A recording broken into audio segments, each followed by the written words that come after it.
नमस्कार. यापूर्वीच्या व्हिडिओमध्ये आपण 30 प्रश्न पाहिले होते. पुढल्या 10 मिनिटांमध्ये आपण परत दुसरे 30 प्रश्न पाहणार आहोत. तो व्हिडिओ आणि हा व्हिडिओ सर्व काही आपलं पाठ्यपुस्तकावर NCERT व महाराष्ट्र बोर्ड यांच्या एकत्रित समन्वयाने जे प्रश्न महाराष्ट्र बोर्ड विचारले जातात आणि TET एक्झामला अतिशय महत्त्वाचे असतात ते आपण आजच्या या सेशनमध्ये पाहणार आहोत. जर तुम्ही पहिला पेपर देत असाल, परिसर अभ्यास हा घटक आहे, EVS मध्ये तुम्हाला विज्ञान विचारलं जातं आणि दुसरा पेपर सायन्स मध्ये देत असाल तर सायन्स मॅथ मध्ये सायन्स हे 30 मार्काला विचारलं जातं. या दोन्ही पेपरचा विचार करता विद्यार्थी मित्रांनो, आज आपण विज्ञानाचे हे 30 प्रश्न पाहणार आहोत. कोणत्याही वस्तूची विराम अवस्था किंवा एकविध गतीने जाण्याची अवस्था बदलण्यासाठी डॅश आवश्यकता असते. बाह्य साधनाची, वस्तुमानाची, आकारमानाची की वातावरणाची? योग्य उत्तर काय असणार आहे? बाह्य साधनाची. ए नंबर करेक्ट आन्सर आहे. बल हे डॅश निगडीत आहे. त्वरणाशी, विराम अवस्थेशी, जडत्वाशी, गतीशी. योग्य उत्तर काय असणार आहे? तर त्वरणाशी. ए नंबर करेक्ट आन्सर आहे. बलाचे MKS मधील एकक डॅश आहे. न्यूटन, डाइन, अर्ग की किलोग्रॅम? योग्य उत्तर काय असणार आहे? तर न्यूटन हे याचं करेक्ट आन्सर असणार आहे. कोणतीही वस्तू हलवण्यासाठी लागणारे बल हे वस्तूच्या डॅशवर अवलंबून असते. रुंदीवर, वस्तुमानावर, आकारमानावर, लांबीवर. योग्य उत्तर काय असणार आहे? वस्तुमानावर हे याचं करेक्ट उत्तर असणार आहे. वस्तूवर कार्यरत असलेले बल दुप्पट केले तर तिचे त्वरण डॅश होते. तितकीच राहते, निमपट होते, चौपट होते की दुप्पट होते? योग्य उत्तर काय असणार आहे? तर दुप्पट होते. डी नंबर करेक्ट आन्सर आहे. एका न्यूट्रॉनने एका प्रोटॉनवर प्रयुक्त केलेल्या विविध बलामधील सर्वात तीव्र बल डॅश होय. गुरुत्वीय बल, विद्युत चुंबकीय बल, केंद्रीय बल की शीन बल? योग्य उत्तर काय असणार आहे? तर केंद्रीय बल हे योग्य उत्तर सी नंबर करेक्ट आन्सर आहे. दोन प्रोटॉनमध्ये असलेल्या बलाबाबतीत डॅश हे विधान अचूक आहे. दोन प्रोटॉनमध्ये असलेले केंद्रीय बल त्यांच्यामध्ये असलेल्या विद्युत चुंबकीय बलापेक्षा नेहमीच जास्त असते. दोन प्रोटॉनमध्ये असलेले विद्युत चुंबकीय बल त्यांच्यामध्ये असलेल्या गुरुत्वीय बलापेक्षा जास्त असते. दोन प्रोटॉनमध्ये असलेले विद्युत चुंबकीय बल त्यांच्यामध्ये असलेले केंद्रकीय बलापेक्षा जास्त असू शकते. दोन प्रोटॉनमध्ये असलेले गुरुत्वीय बल त्यांच्यामध्ये असलेल्या केंद्रकीय बलापेक्षा जास्त असते. योग्य उत्तर काय असणार आहे? ए नंबर करेक्ट आन्सर असणार आहे. 70 किलोग्रॅम वस्तुमान असलेले एक व्यक्ती 50 किलोग्रॅम वस्तुमान असलेल्या दुसऱ्या व्यक्तीस 70 N परिणाम असलेल्या बलाने ढकलते, तर 50 किलोग्रॅम वस्तुमान असलेली व्यक्ती 70 किलोग्रॅम वस्तुमान असलेल्या व्यक्तीला किती परिणामाच्या बलाने ढकलेल? योग्य उत्तर काय असणार आहे? तर प्रश्न क्रमांक 38 70 N हे याचं करेक्ट उत्तर आहे.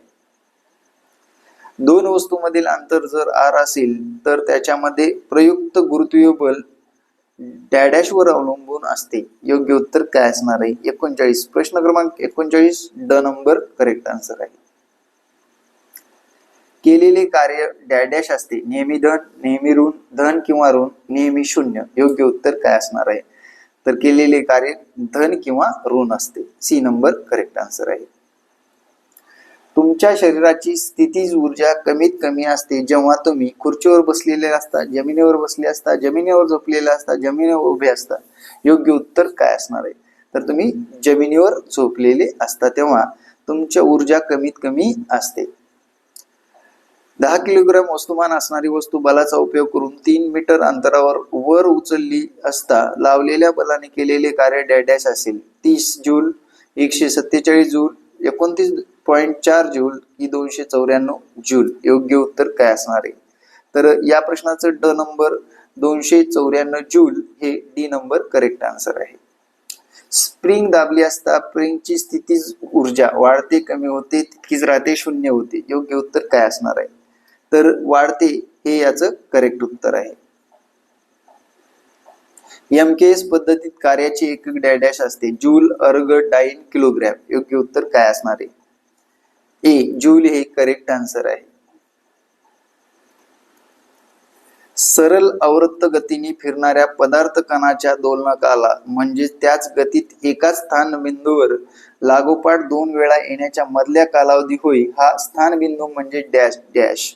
विरामावस्था, टोकाची अवस्था, विराम अवस्था व धनात्मक टोकाची अवस्था यामधील कोणताही बिंदू, विराम अवस्था आणि ऋणात्मक टोकाची अवस्था यामधील कोणताही बिंदू. योग्य उत्तर काय असणार आहे? प्रश्न क्रमांक 45. टोकाची अवस्था हे याचं करेक्ट उत्तर आहे. आयाम ए असलेले सरळ आवर्त दोलक एका वर्तनात एकूण डॅश अंतर कापतो. ए, 2a, 4a की 0? योग्य उत्तर काय असणार आहे? 4a हे याचं करेक्ट उत्तर आहे. सरळ दोलकाचा दोलनकाल खालीलपैकी डॅशवर अवलंबून असतो. गोळ्याचे वस्तुमान, दोलकाची लांबी, आयाम, गोळ्याचा आकार. योग्य उत्तर काय असणार आहे? 47 ब, दोलकाची लांबी हे याचं करेक्ट उत्तर आहे. वारंवारतेचे एकक डॅश आहे. Maxwell, hertz, metre per second आणि जी. योग्य उत्तर काय असणार आहे? हर्ट्झ हे याचं करेक्ट उत्तर आहे. सेकंद दोलकाचा दोलनकाल डॅश असतो. 1 सेकंद, 2 सेकंद, 4 सेकंद, 0.1 सेकंद. योग्य उत्तर काय असणार आहे? 49 ब, 2 सेकंद हे याचं करेक्ट उत्तर आहे. बर्फाचे पाण्यात रूपांतर होत असताना उष्माळ ग्रहण केला जातो किंवा तापमानात वाढ होते. ग्रहण केला जातो परंतु तापमानात वाढ होत नाही. बाहेर टाकला जातो व तापमानात घट होते. बाहेर टाकला जातो परंतु तापमानात घट होत नाही. योग्य उत्तर काय असणार आहे? ब नंबर, ग्रहण केला जातो परंतु तापमानात वाढ होत नाही. जेव्हा बाष्पाचे संगन होऊन द्रवात रूपांतर होते तेव्हा उष्णता शोषली जाते, उष्णता बाहेर फेकली जाते, तापमान वाढते, तापमान कमी होते. योग्य उत्तर काय असणार आहे? प्रश्न क्रमांक 51. उष्णता बाहेर फेकली जाते. बी नंबर करेक्ट आन्सर. एखाद्या पदार्थाचे तापमान 100 अंश सेल्सिअस आहे तर त्या पदार्थाचे केल्विन तापमापन श्रेणीमध्ये तापमान डॅश असते. 173 के, 100 के, 373 के, 273 के. योग्य उत्तर काय असणार आहे? 52 373 K. C number correct answer.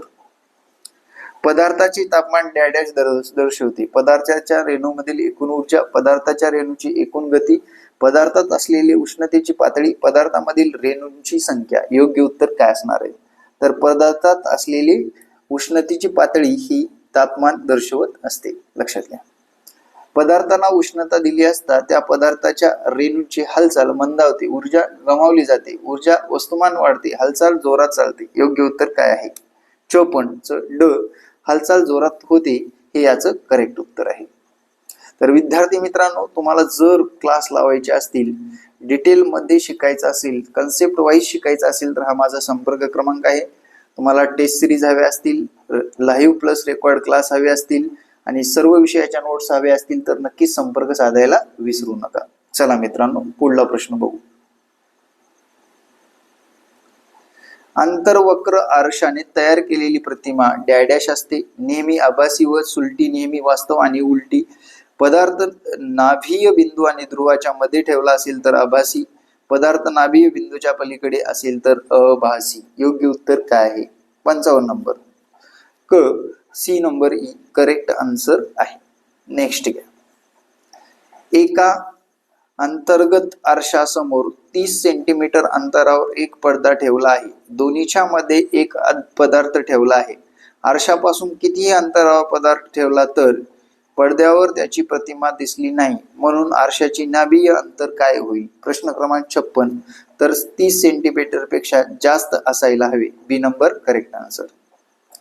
अंतर्वक्र आरशामुळे एका पदार्थाची आभासी प्रतिमा तयार झाली आहे तर तो पदार्थ डॅश ठेवला आहे. आरशापासून अनंत अंतरावर, आरशापासून वक्रता केंद्रावर, आरशाच्या नाभीय केंद्रावर, आरसा व नाभीय बिंदू मध्ये. योग्य उत्तर काय असणार आहे? आरसा व नाभीय बिंदू मध्ये. D number correct answer. बहिर्वक्र आरशाने तयार होणारी प्रतिमा नेहमीच वस्तूपेक्षा आकाराने डॅश असते. मोठी असते, लहान असते, दुप्पट असते, तिप्पट असते. योग्य उत्तर काय आहे? तर काय असते? लहान असते. बी नंबर करेक्ट आन्सर. गोली आरशासमोर तुम्ही कितीही अंतरावर उभे राहिला तरी प्रतिमा सुलटी दिसते, म्हणून तो आरसा डॅश असला पाहिजे. सपाट, अंतर्वक्र, बहिर्वक्र, सपाट किंवा बहिर्वक्र. योग्य उत्तर काय असणार आहे? तर सपाट व किंवा बहिर्वक्र. डी नंबर करेक्ट आन्सर आहे. पूर्ण द्विक असलेले मूलद्रव्य डॅश हे आहे. NeAr, Na ही याची. योग्य उत्तर काय आहे? तर याची हेलियम हे पूर्णद्वीक असणारे मूलद्रव्य आहे. विद्यार्थी मित्रांनो, प्रश्न कसे वाटले नक्कीच कमेंटमध्ये सांगायला विसरू नका. संभाव्य टेस्ट सिरीज आपल्याकडे उपलब्ध आहे. ज्या विद्यार्थ्यांना हवी आहे त्यांनी मला या संपर्क क्रमांकावर संपर्क साधायचा आहे. पेपर 1 साठी 10 टेस्ट सिरीज आणि विद्यार्थी मित्रांनो पेपर 2 साठी 10 टेस्ट सिरीज, त्याचबरोबर सर्व प्रश्नांचे एकूण विश्लेषण व त्याच्यावरील सारांश सुद्धा उपलब्ध आहे. तुम्हाला जर ही PDF स्वरूपात पाहिजे असेल तर मला या संपर्क क्रमांकावर व्हॉट्सअप करायला विसरू नका. जय महाराष्ट्र मित्रांनो, भेटू नेक्स्ट व्हिडिओमध्ये. धन्यवाद.